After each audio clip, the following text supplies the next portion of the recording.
the booster that you helped me get from the prize wall. Oh, nice. When I was playing Dana. I was like, wait, the prize wall's shutting down. I was like, oh, here, spend my tickets, please. We both have something in common. We both beat Dana for a win into a Mercy event.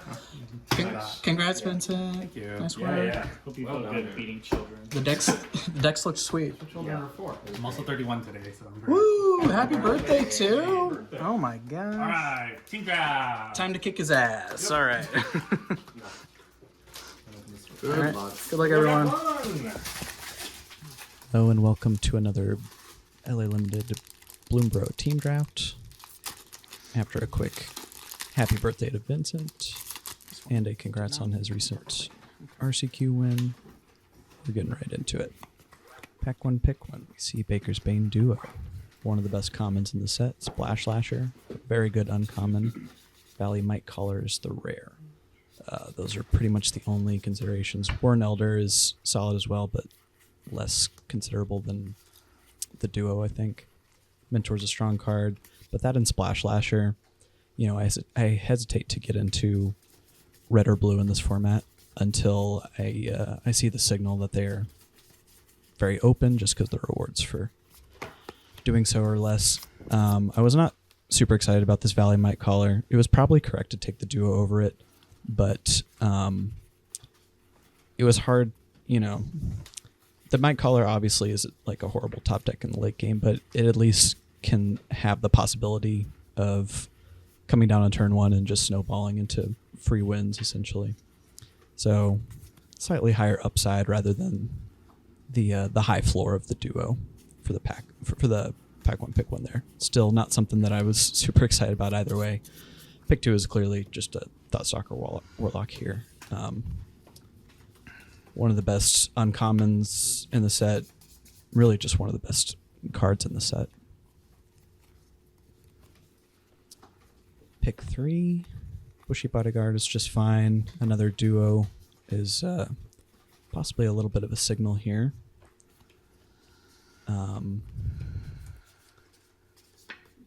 And yeah, especially after, you know, after picking the Might Caller, pack one, pick one, I kind of just want cheap green creatures to follow it up with. So at this point, I will go ahead and scoop up the Baker's Bane duo. Yeah, there's really nothing else to speak of in this pack, really. Some okay stuff. Plume Creed Escort, but again, I'm not looking to necessarily get into blue before I have to. And this is, you know, a fine start for a little Golgari deck. Might Caller's not the best in Golgari.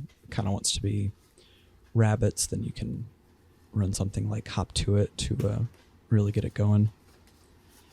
But Thoughtstalker Warlock is one of the better things to splash for in the set as well, so I'm not really locked into black. Pack one, pick four. We can... it was just not much to speak of here. The Bell is totally fine inclusion. The Cleric is solid, but I kind of want to know that I'm Orzhov before scooping it up. I think pack one, pick four is just a little too early for it.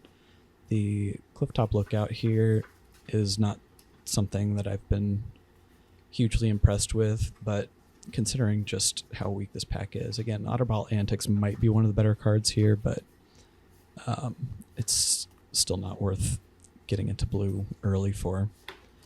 And I think it just comes down to these two in the front. Still seems a little early for a Bell, and Clifftop Lookout is a green creature to continue the Might Caller curve out plan. So I think that's going to tip the scales here a little bit. Next up, we see Bark Knuckle Boxer, which is just fine. A special guest Kindred Charge, which I don't think anyone will be playing. Here we can see that, you know, as expected, the Izzet colors are probably open. Lightshield Duo is one of the better blue commons. Take Out the Trash is the best red common.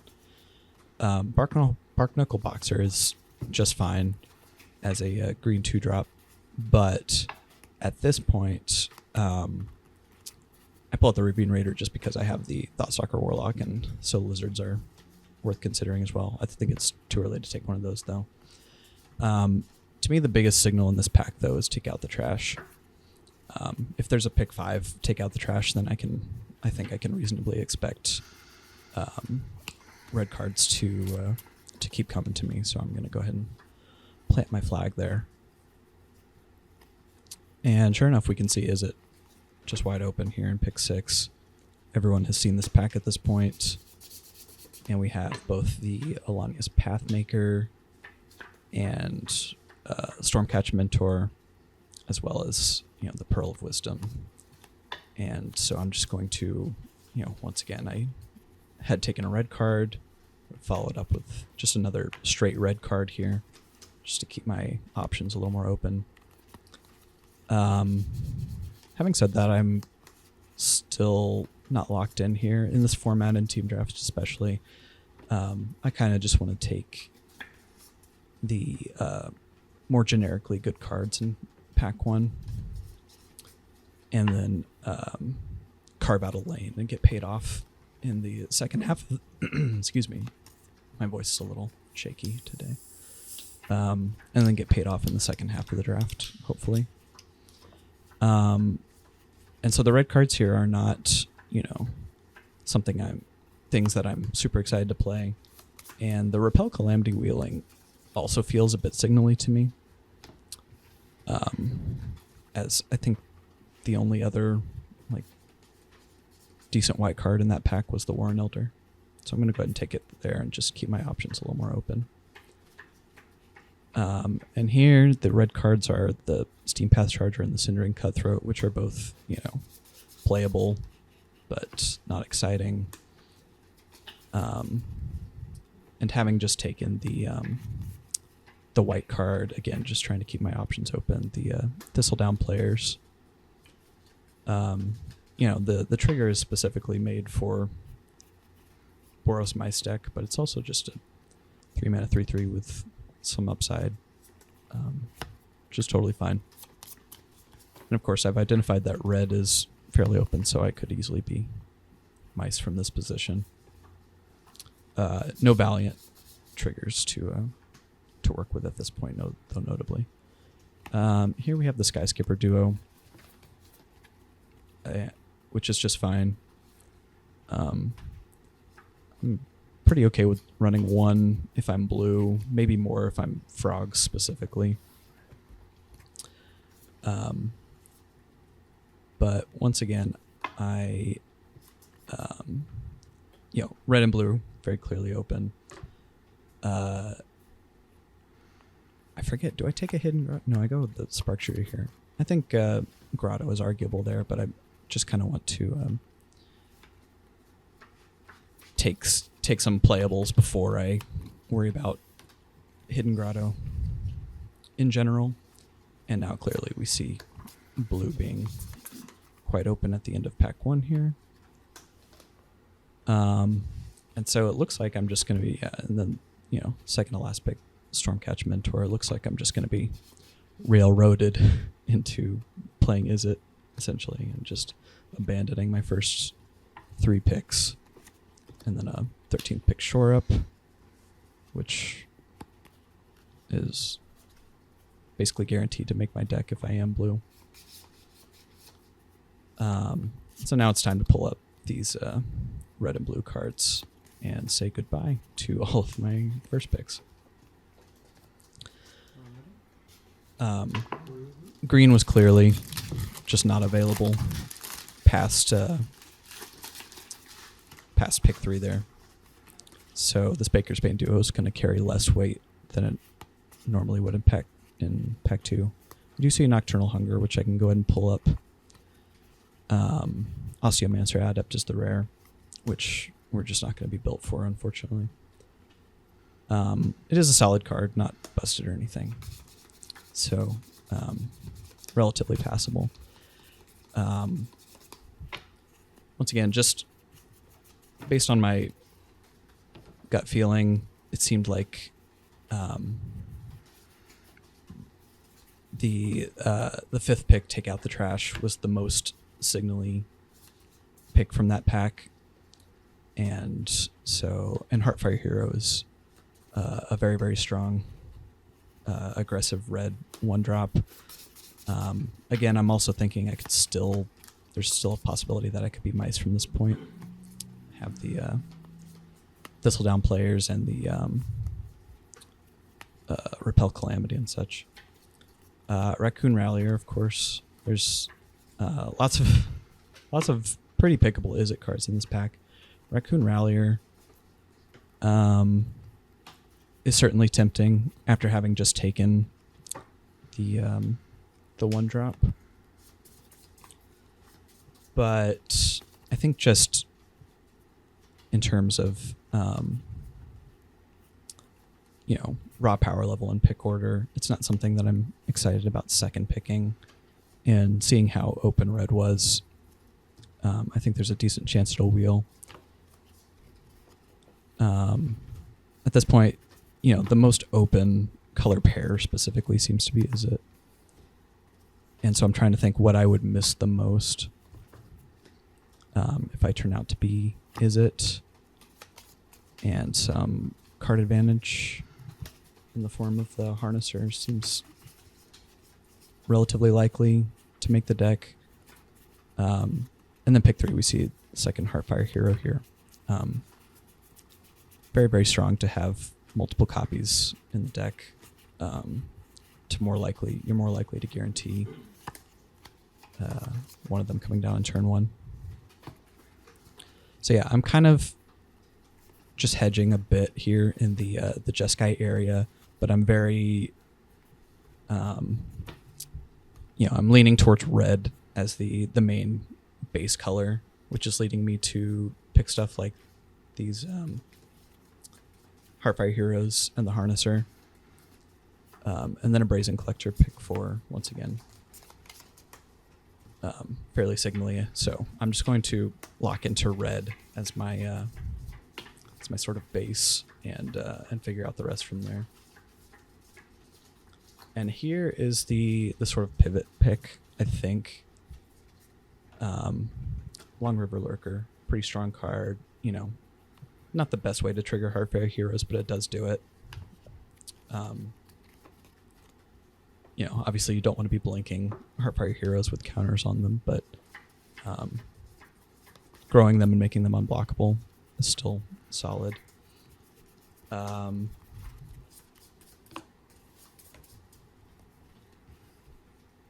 What else is there? Kindle Spark Duo is technically an Izzet card, but it's just not a good one.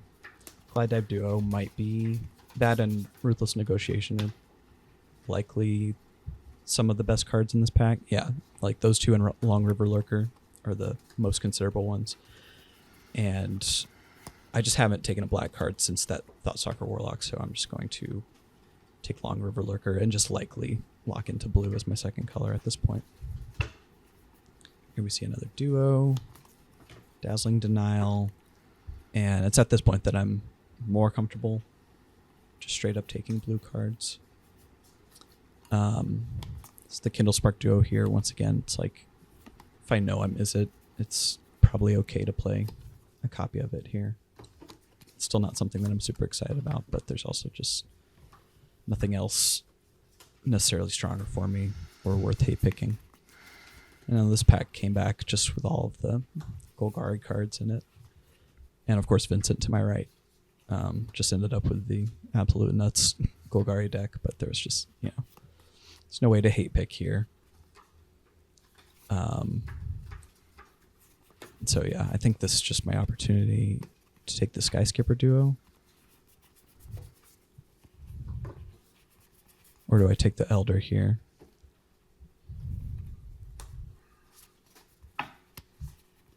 I guess it's I don't know. It's probably not correct to take the Elder there. I probably should have just taken the Skyskipper Duo. I think white. I should just give up on white at that point. Fortunately, though, the Raccoon Rallier does come back around, so that is much more of an important pickup after getting my second Heartfire Hero. likewise, I'm also happy to see the Roughshod duo here as another way to get duo triggers, or Heartfire Hero triggers. Sad to pass the Binary Mentor there to the Golgari player, but as I've said in previous commentary videos, I have attempted to hate pick many times in this format previously, and it just hasn't gone well, you know. It's been, you know, much harder to lock players into certain archetypes, and most of the time when I thought that I was passing to someone, I was passing most of the time when I thought I knew who the person I was passing to was in, they just weren't. So Sazcraps Brew there is a totally fine 13th pick. Mind Drill Assailant can possibly be played in Is It if absolutely necessary. But yeah, I pretty much know my colors at this point. I am heavy red, sort of on the Valiant plan, the Heartfire Hero plan. Just kind of trying to aggro them out. Pack 3, we see Builder's Talent, Vren, Mind Whisker. I would have been pretty happy to play Mind Whisker in this deck, but having said that about hate picking, about how I have been shying away from it in general, knowing Roman, who I'm passing to on the left, and knowing his tendencies, it does seem correct to take the Bren away from him here. There's a small chance that I'll end up splashing it as well in an Is It deck, so open to that possibility, of course. Pretty happy to see the Flame Cash Gecko here. We see a Rat Colony, Persistent Marsh Stalkers. Yes, once again, Pack 3. It seems like Pack 3 in this format has been, you know, when players are all locked into their sort of archetypes, their decks, their color pairs, and that's when we really find out what everybody isn't. And in this draft, that was rats. We'll just see a lot of rats cards flying around the table in Pack 3 here. Pick 3, we see 3 solid red 4-drops that I probably wouldn't mind playing any of them in this deck. And I'll likely wheel at least one of them too, so it's just a matter of deciding which one I prefer to take. End up going with the rare here. What else is there in this pack? There's a Cleric, Uncharted Haven, Double Shore Up. Yeah, just nothing worth hate picking. I end up going with the Lynx just because it would help a lot against in the Golgari matchup specifically, you know, stopping life gain, helping me get over the finish line a little quicker. See another Roughshod duo here. Illuge, Playful Shove, Short Bow. Plume Creed Mentor, of course, but we pretty much could have guaranteed going into this draft that no one was going to be Azorius. And the Short Bow here is, I found that it's pretty important having cheaper, free, and repeatable ways to trigger Valiant. And in general, it's just going to help my red aggro deck size up slightly to be able to battle a little deeper into the late game. And yeah, of course, with the Heartfire Heroes, it's just really nice. Pick 5.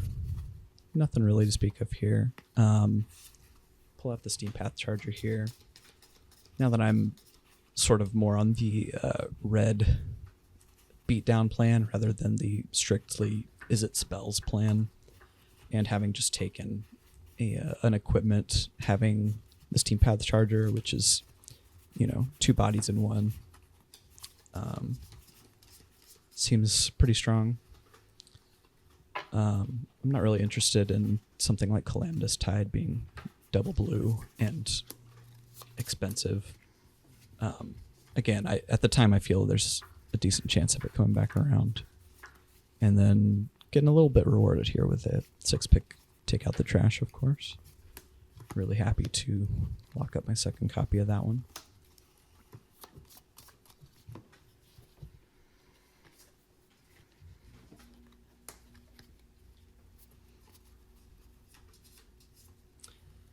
And yeah, like I said, these Heartfire Heroes really steered the second half of this draft pretty significantly. Where I do technically end up Izzet, but not Izzet spells, you know? So like these Tempest Anglers are, while they are technically Izzet Signpost uncommons, they are not really playable in my deck. And here, like I said, we see the Rats cards just flying around the table here. Both the 2-drop and the 3-drop uncommon, and another Marstalker here.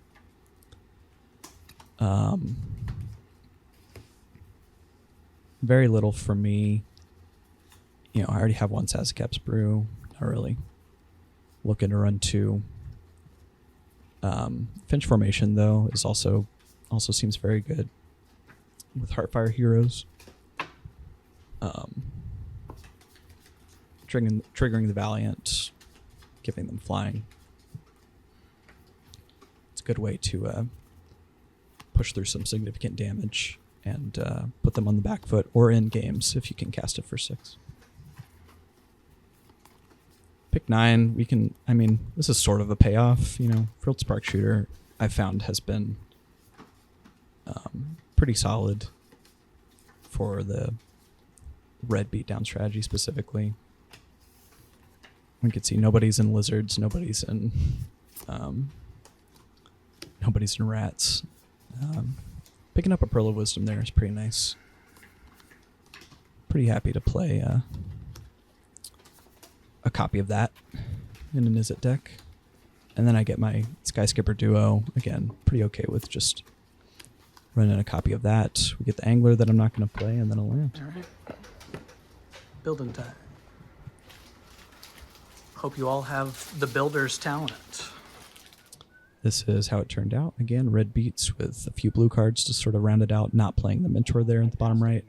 This is Rob's amazing double Eluge mono blue deck. Looks pretty sweet. And this is Alex's Orzhov Life Gainy Flyers kind of deck. Thank you so much for watching. Let me know what you think.